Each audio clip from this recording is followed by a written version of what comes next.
Como colônia, o Brasil viveu os ciclos do pau-brasil, do açúcar e do ouro, voltados ao mercado externo e aos cofres de Portugal. Durante o Império, começou o ciclo do café, também voltado à exportação e produzido em latifúndios com mão de obra escrava. Um ano depois da abolição, chegou a República. O ciclo do café continuou até 1929, quando o mundo quebrou. O Brasil se recuperou e viveu décadas de crescimento. Durante o regime militar, chegamos ao chamado milagre econômico. Ao menos na economia, parecia que nada podia dar errado. Não tinha nenhuma razão para deixar de crescer. Parecia que o Brasil caminhava para o paraíso. A primeira crise do petróleo aconteceu em outubro de 73. E deu uma rasteira no modelo brasileiro de desenvolvimento. O petróleo era quase que de graça, era mais barato que água mineral.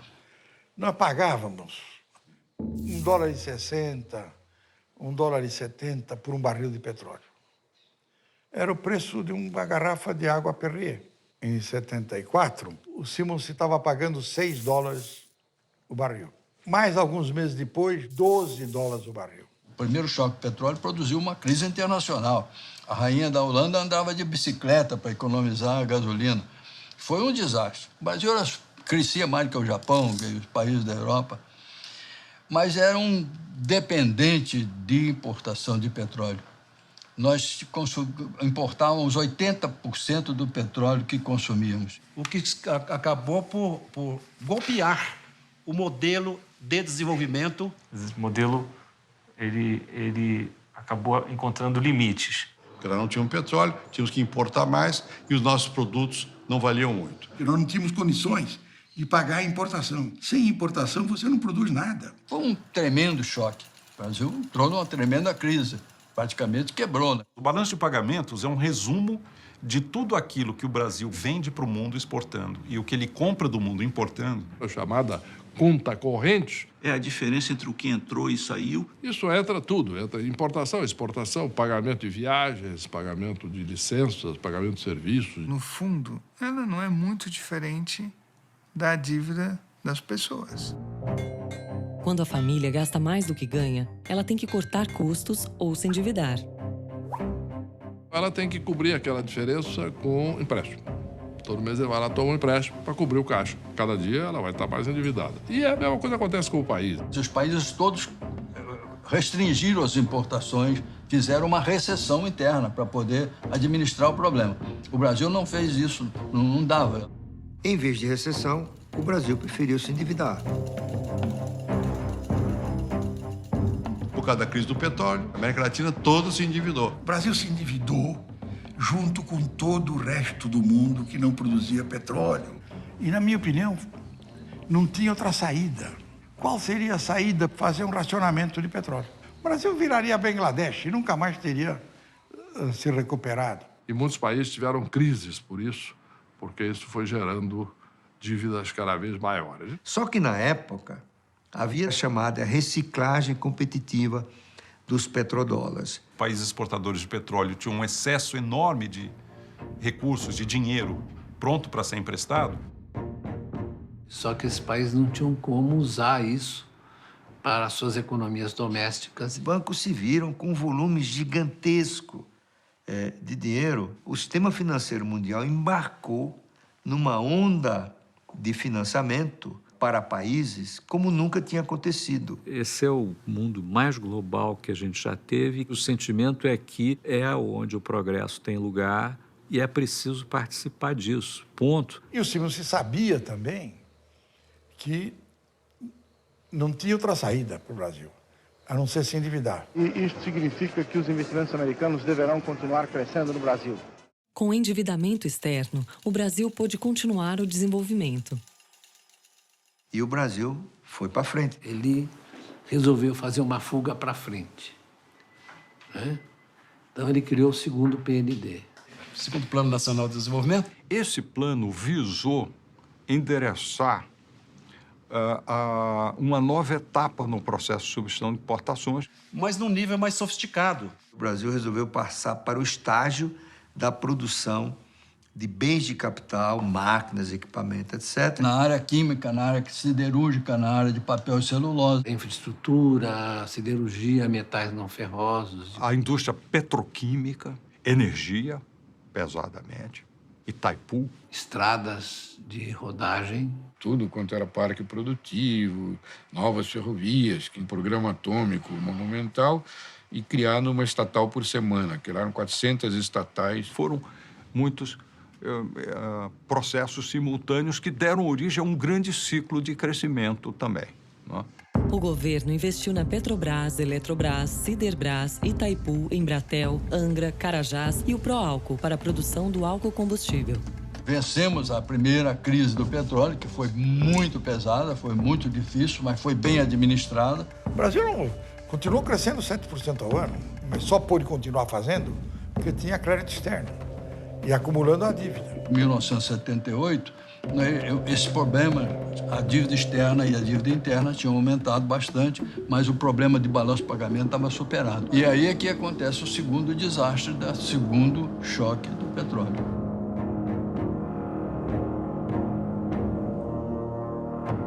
Nós, como vários outros países que haviam se endividado por ocasião do primeiro choque do petróleo, sofremos um triplo golpe. Nós tivemos o segundo choque do petróleo, uma nova quadruplicação em 79. Se no primeiro choque passou de 2 para 10, no segundo choque passa de 10 para 36. Quando eu voltei para o governo, $46 do barril. Era impossível você fazer um desenvolvimento das exportações que pudesse pagar isso. Aí foi uma desgraça. Nós tivemos que administrar esse problema com mais a dívida externa. Depois do choque do petróleo, a inflação chegou a 12% nos Estados Unidos, então eles levaram a inflação, os juros, a quase 20%. O Volcker, presidente do Banco Central norte-americano, elevou as taxas de 2,5% a 3% até perto de 20%. Aquilo nos pegou, uma posição frágil.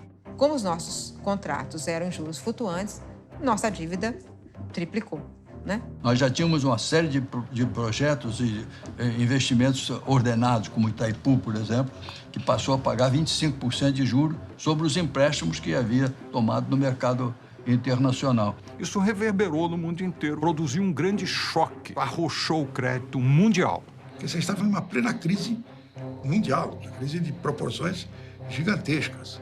Uma crise que quebrou o mundo. De maneira que já em 1980, 81, o Brasil se defronta com um bloqueio no financiamento externo. Que levou o Brasil a quebrar financeiramente, como quase todos os países da América Latina, exceto a Colômbia. E, além disso, houve uma recessão sincronizada dos países da OECD, os países ricos. Cada um desses eventos por si só já seria dramático. A combinação dos três, num período muito curto de tempo, significou que vários países se viram em dificuldades insuperáveis. O presidente Figueiredo costumava dizer o seguinte: soltaram contra o meu governo os 4 cavaleiros do Apocalipse. Só falta uma praga de gafanhoto. Peguei o carro, saí de lá, meio constrangido. Aí eu pego o jornal, abro assim, uma onda de gafanhotos invade Mato Grosso. Além da dívida, do balanço de pagamentos e da queda do PIB, chegava ainda outra praga, a inflação ascendente. O nível de endividamento não é do Brasil, é do mundo. Tinha atingido proporções que não tinha mais condição de continuar. A dívida tinha adquirido um tamanho que era impossível de ser resolvido. Então, o que aconteceu? O que houve foi uma crise da dívida externa na virada dos anos 70 para os 80. Todos os países que importavam petróleo se endividaram por um mecanismo muito interessante, que é uma espécie de jogo de criança. O banco emprestava para a gente o dinheiro para comprar o petróleo do árabe. E o árabe pegava o dinheiro e depositava no mesmo banco. Então, tinha uma brincadeira de roda. Em algum momento, alguém chegou e disse: mas o cara recebeu o meu. Não, o teu não existe. O que existe é a roda. Ou você quer continuar rodando, ou quiser, para. Aí o mexicano parou e desabou o mundo. Desabaram todos os países. Então, quando chega em 1980, quebra a Polônia. E em 1981, quebra a Argentina. Em 82, quebra o México, pede moratória. Essa moratória aconteceu há poucas semanas da reunião do Fundo Monetário Internacional. O secretário do Tesouro americano disse, olha, o Tesouro americano não tem nada com isso. Vocês, bancos, emprestaram, vocês, países, tomaram o dinheiro, vocês que resolvam. Numa palavra, danem-se. Aí gerou o pânico. Então, houve uma interrupção instantânea do crédito para os países devedores, os países em desenvolvimento. Os bancos pararam de dar crédito ao Brasil e rapidamente as reservas internacionais se esgotaram. Quer dizer, o Brasil quebrou, né? O Brasil entrou em default, né? Default é uma situação técnica que você chega aos seus credores e diz assim, ó, não dá para pagar. Era o início da crise da dívida externa, que se estenderia por muitos anos.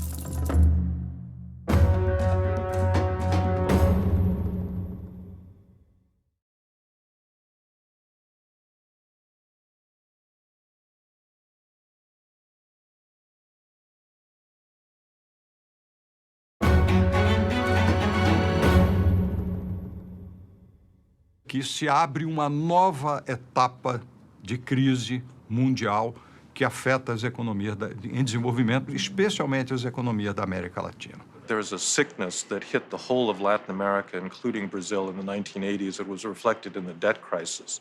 Ficou conhecida como crise da dívida externa latino-americana. A percepção era que a partir de 1984 tudo voltaria ao normal e não voltou. O Brasil entrou em default em 82. Ficou tecnicamente em default de 82 até 93. O que quer dizer isso? Evidentemente, se eu fosse dar dinheiro para o Brasil pós-default, fala, bom, se já não pagou fulano, por que vai pagar a mim? Então, o acesso do Brasil ao mercado de capitais ficava muito restrito. Porque ninguém mais emprestava dinheiro para a gente. A década de 80 para o Brasil foi chamada década perdida. Então, essa foi uma fase, se você quiser, de mais ou menos 12 anos, essa chamada década perdida. Muito do que se chamou da década perdida, o fato que nos anos 80 o Brasil não se desenvolvia, está relacionado a uma escassez crônica de divisas. Num determinado momento, petróleo e juros era mais do que o total das nossas exportações. Para conseguir torear, administrar essa situação, tivemos que restringir as importações à metade. O país tomou a decisão de centralizar as operações de câmbio. Toda a operação de câmbio passava pelo crivo do Banco Central. E aí nós passamos a controlar o pagamento das importações. Nessa época, qualquer importação dependia de uma autorização, aproximadamente 3.500 produtos que eram proibidos de entrar no Brasil. Era proibido importar um automóvel, um computador, uma geladeira, nem que se pagasse o imposto.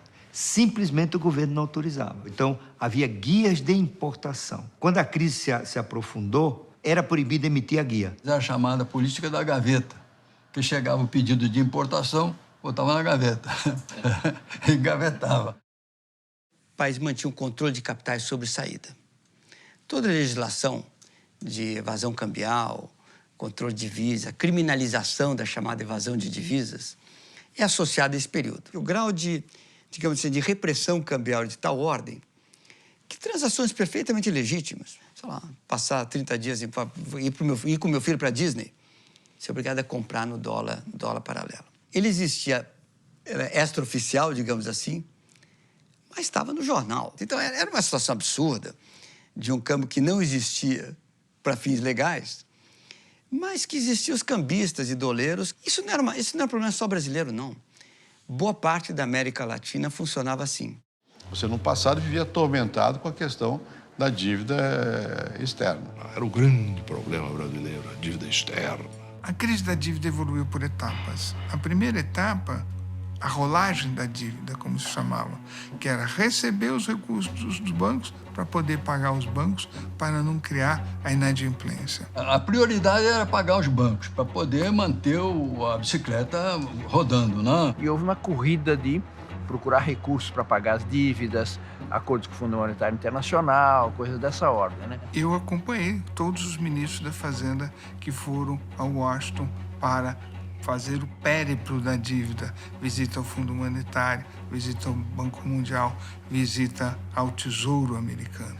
Foi aquele período intenso de negociações com o FMI, carta para lá, carta para cá? Nós tivemos sete cartas de intenção com o Fundo Monetário. Essas cartas são o seguinte: era o programa que o país acertava com o Fundo Monetário, com o Banco Mundial. Então era preciso que o Banco Mundial desse financiamentos, mas em contrapartida ele solicitava ou impunha as chamadas reformas estruturais. Você vai precisar fazer um superávit no orçamento de X. Você vai precisar controlar meios de pagamento, manter a tua taxa de câmbio flutuando. No fundo, era uma desregulamentação da economia e a abertura do setor externo. Então você se compromete. Depois, ele vem para ver se você cumpriu o que você prometeu ou não. Você estava honestamente dizendo: eu quero chegar a este superávit. Pois o Brasil renegociou essa carta 7 vezes. Durante o processo, era evidente que não dava para chegar. Bom, vou te dar mais uma colher de chá, vai lá tomar um Todd e vamos fazer outra vez. Nós celebramos inúmeras cartas com o Fundo Monetário porque nós não tínhamos absolutamente nenhum conhecimento das nossas realidades. Quer dizer, nós não tínhamos estatísticas básicas, de modo a que pudéssemos usar essas estatísticas e, com isso, construir metas verossímeis. A posição do final do primeiro semestre só ia ser conhecida lá para outubro e novembro. Então, não era uma informação que tinha qualquer utilidade sob o ponto de vista de gestão das finanças públicas. E sem informação, o próprio Estado funciona pior, né? Porque o próprio Estado não tem informação adequada para tomar suas decisões. O Brasil sempre era visto assim, com uma simpatia. O brasileiro, todo mundo gosta. Quem não gosta do Brasil? Todo mundo gosta do Brasil. Mas olhava assim sem muita seriedade, né? Com um certo sorriso nos lábios. Assim, um país não muito sério. E a população ia às ruas contra o FMI. As receitas do FMI não eram remédios doces, eram remédios amargos. Às vezes era sacrifício. O governo tinha que gastar menos, o país tinha que desvalorizar a sua moeda. Significaram corte de políticas sociais, recursos de políticas sociais, deterioração do poder aquisitivo dos salários, precarização das relações de trabalho. É evidente que o FMI tem a sua própria visão do mundo, mas dizer que o FMI vem para prejudicar o país é uma grande tolice, que há muita incompreensão sobre o FMI. Então, esta falta de conhecimento do trabalho que é feito, da relevância desse trabalho, faz com que haja visões políticas interessadas, né, pouco sinceras, interessadas em difundir uma visão como essa. Mas que você pode usar no processo eleitoral. Era muito fora FMI. Seu país se rebelava contra isso, etc., e dizia que não ia pagar e tudo isso. Então. Porque essas populações foram instrumentadas por uma visão equivocada. Só olhar para a Argentina agora e ver quanto vale uma ajuda boa, bem feita da FMI. O Brasil foi o país que ajustou mais rapidamente a sua economia. O Brasil voltou para o equilíbrio em contas correntes. Nem foi por virtude, não. Foi por causa de uma política recessiva profunda.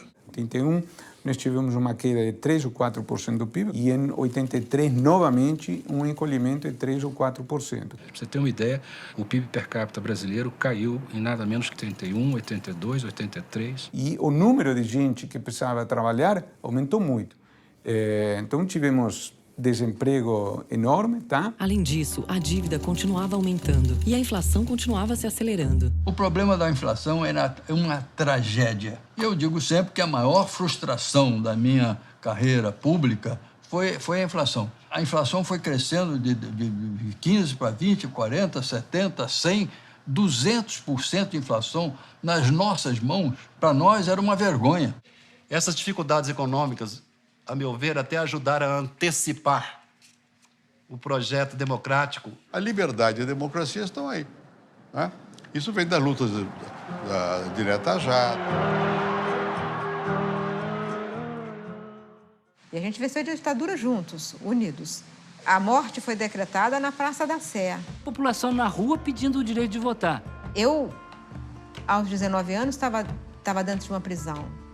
grávida do meu primeiro filho, abraçada com pessoas que eu não conhecia, chorando, abraçada na bandeira do Brasil. Mas, efetivamente, essas eleições não foram diretas. A proposta foi rejeitada pela Câmara. A ditadura sobreviveu mais 2 anos, né? Mas já estava ferida de morte.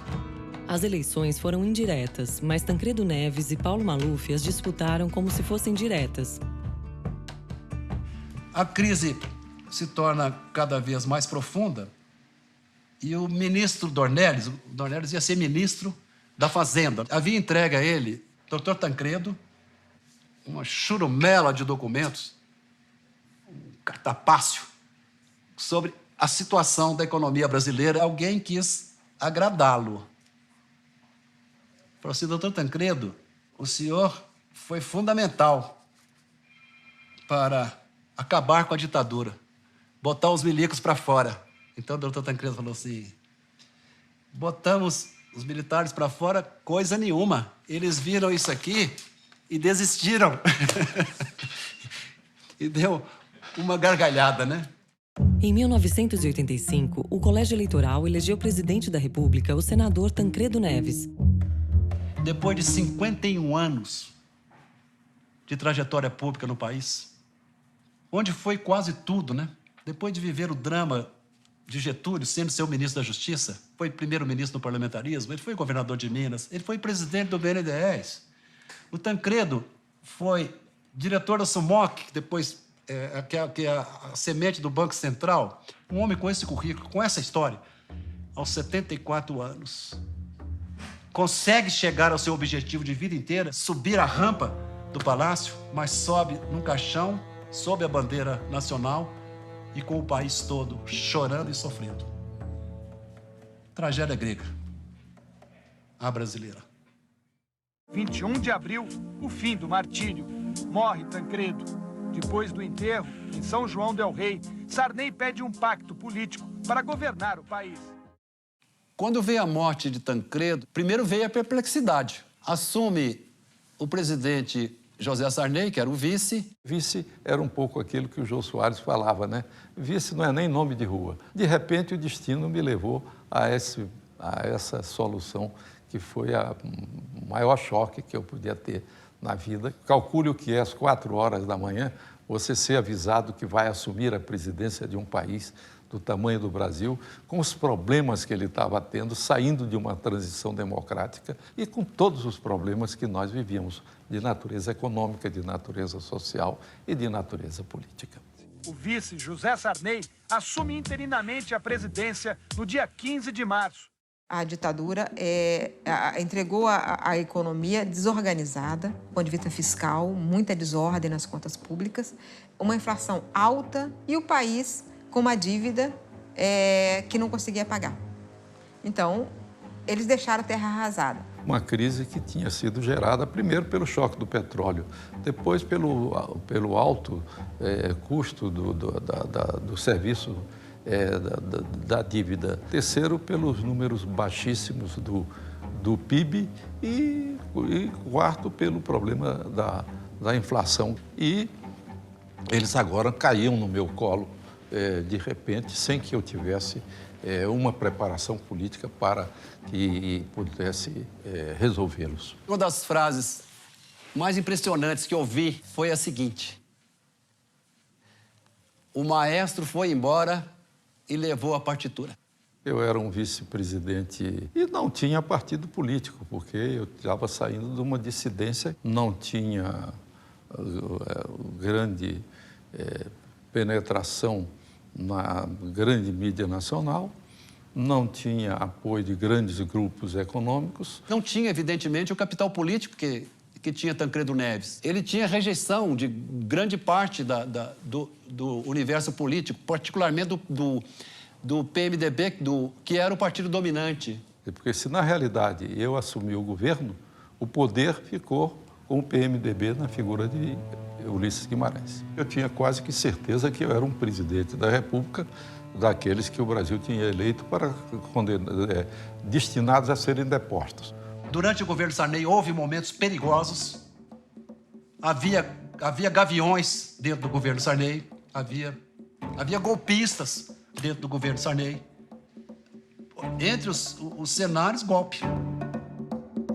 O que poderia salvar a nova democracia da recessão, do golpe, do retrocesso?